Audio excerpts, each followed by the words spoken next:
Hello viewers, বরাবর মতো আজকে আমি আবারও আসলাম আপনাদের মাঝে কিছু বিষয় শেয়ার করার জন্য। সেই বিষয়টি হলো, আমরা অনেক সময় আমাদের প্রয়োজন হয় ইমেজের ব্যাকগ্রাউন্ডটা চেঞ্জ করার জন্য। এখন আমরা অনেকে হয়তো ফটোশপের কাজ জানি বা অনেকে জানি না। তো যারা জানি না, এই ভিডিওটা আজকে তাদের জন্য। সেটা কিভাবে অনলাইন থেকে এক ক্লিকে ব্যাকগ্রাউন্ডটা রিমুভ করা যায়, অর্থাৎ চেঞ্জ করা যায়। So let's get started.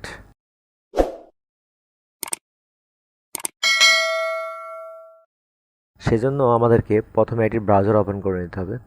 তা আমি আমার ক্রোম ব্রাউজারটি ওপেন করলাম। ওপেন করার পর এখানে সার্চ বারে এখানে কাট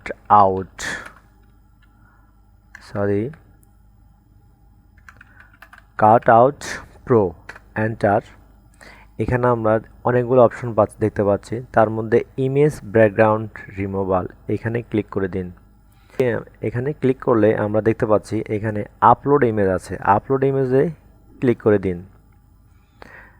এখন আমাদেরকে অপশন দেখাচ্ছে যে আমার ছবিটা আমি কোথায় রেখেছি। এখন এখানে আমি কোন ফাইলে ছবিটা রেখেছি, যার যে ফাইলে আছে সেই ফাইল থেকে সিলেক্ট করে আমার ডেস্কটপে আমি রেখেছি। ডেস্কটপ থেকে আমার এই ফাইলটা আমি সিলেক্ট করলাম, দেন ওপেন। একটু অপেক্ষা করুন, তাহলে এরকম চলে আসবে। এই যে আমরা দেখতে পাচ্ছি আমার ব্যাকগ্রাউন্ড আগে ছিল এটা, এখন সে এটাকে রিমুভ করে ফেলেছে। এখন আমি আমার ইচ্ছা মতো এখন কি পিএনজি সেভ করব না জেপিজি সেভ করব, সেই অনুযায়ী আমি এটাকে সেভ করে নেব। তার আগে এখানে আরেকটা অপশন আছে, আমরা দেখতে পাচ্ছি যে এখানে কিছু ব্যাকগ্রাউন্ড, আমি ব্যাকগ্রাউন্ডে কোনো কালার ইউজ করব কিনা বা কোন কালারটা দিব, যার যার সুবিধা মতো সেই কালার ব্যাকগ্রাউন্ড দিয়ে দিতে পারেন। এখানে আরেকটা অপশন রয়েছে,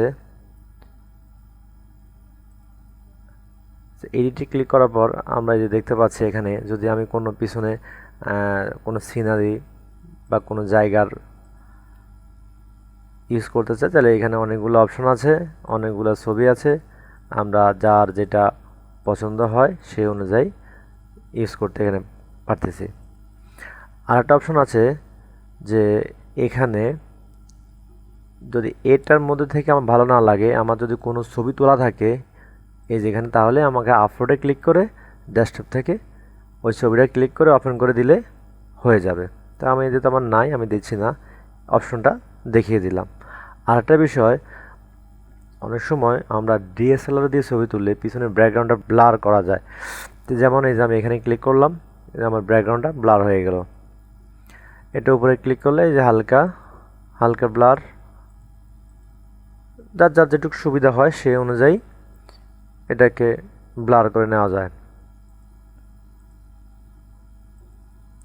এই যে, তো আমি এটা দিচ্ছি না, আমি আপাতত জাস্ট আমার নর্মাল যেভাবে আছে এভাবে আমি রাখতেছি। আমি ব্যাকগ্রাউন্ডটা কালার দিয়ে দিচ্ছি।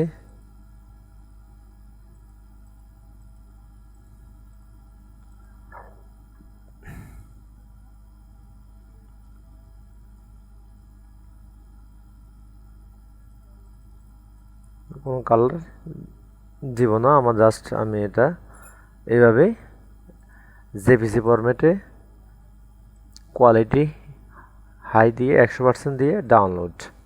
এই যে ডাউনলোড করার পরে এই যে আমরা এখানে দেখতে পাচ্ছি ছবিটি ডাউনলোড হয়ে গেছে। এই যে শো ফাইলে ক্লিক করলাম, এই যে আমার ছবিটি চলে আসছে, ইমেজ রিমুভ হয়ে গেছে, ব্যাকগ্রাউন্ডটা রিমুভ হয়ে গেছে। That's it. আপনারা চাইলে এইভাবে আপনাদের ছবি থেকে ব্যাকগ্রাউন্ড রিমুভ করতে পারেন। ওকে, আজকের মতো এখানেই। আল্লাহ হাফেজ।